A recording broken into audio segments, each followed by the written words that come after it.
பானு, புதுச்சேரியில் வந்து என்ஆர் காங்கிரஸ் பாஜக கூட்டணி ஆட்சியை வந்து கிட்டத்தட்ட 3 ஆண்டுகள் நடைபெற்று வருகிறது. இதுல பாத்தீங்கன்னா என்ஆர் காங்கிரஸும் பாஜகவும் அமைச்சர்கள் வந்து இருக்காங்க. இதுல பாஜக அமைச்சர்கள் வந்து 2.5 ஆண்டுகளுக்கு ஒரு தடவை மாற்றி அமைத்து தருவதாக கூறப்படுகிறது. இந்நிலையில் பாத்தீங்கன்னா என்ஆர் காங்கிரஸ் 10 எம்எல்ஏக்கள், பிஜேபி 6, திமுக 6, சுயேட்சை 6, காங்கிரஸ் 2, நியமன எம்எல்ஏக்கள் 3 பேரு. இதுல வந்து சுயேட்சை 6 பேர்ல வந்து என்ஆர் காங்கிரஸுக்கு 3 பேர் ஆதரவும், பிஜேபிக்கு 3 பேர் ஆதரவும் அளித்து வருகிறாங்க. இந்நிலையில பாத்தீங்கன்னா பாராளுமன்ற தேர்தலில் ஆளுங்க அரசு வந்து தோல்வி அடைந்ததை முன்னிட்டு அவர்கள் கட்சிக்குள்ளேயே போஸ்டி பூசல் வந்து ஏற்பட்டுள்ளது. இதனால் பாத்தீங்கன்னா அவர்களுக்கு அதாவது புதுச்சேரி முதலமைச்சருக்கும் அமைச்சர்களையும் மாற்ற வேண்டும், அதாவது மாற்றி அவர்களுக்கு அமைக்க வேண்டும் வந்து அதிருப்தி எம்எல்ஏக்கள் வந்து துணைநிலை ஆளுநரை வந்து சந்திச்சாங்க.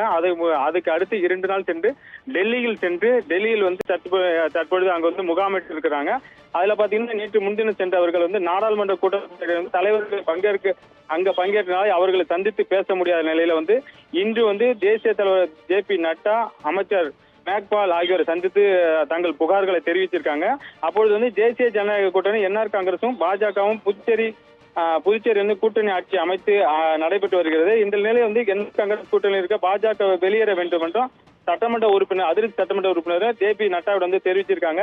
இந்நிலையில் பாத்தீங்கன்னா அவர்களுக்கு வந்து வாரிய தலைவர் வந்து முக்கியமா வந்து இருக்கிற எம்எல்ஏக்களுக்கு வந்து வாரியத்தை அமைச்சர்களாக இல்லாத எம்எல்ஏக்கள் வாரிய தலைவர் பதவி வழங்க வேண்டும் என்று பல்வேறு கோரிக்கைகளை வலியுறுத்தி ஜே.பி. நட்டா மற்றும் மத்திய அமைச்சர்களை சந்தித்து புகார்கள். இந்நிலையில் பாத்தீங்கன்னா பிரதமரையும் சந்திக்கிறதுக்கு வாய்ப்பு கேட்டிருக்காங்க. அது மட்டும் உள்துறை அமைச்சர் அமித்ஷாவையும் சந்திச்சு பேசுவதற்காக அதாவது பாஜக அதிருப்தி எம்எல்ஏக்கள் வந்து டெல்லியில் வந்து முகாமிட்டு காத்திருக்கிறாங்க.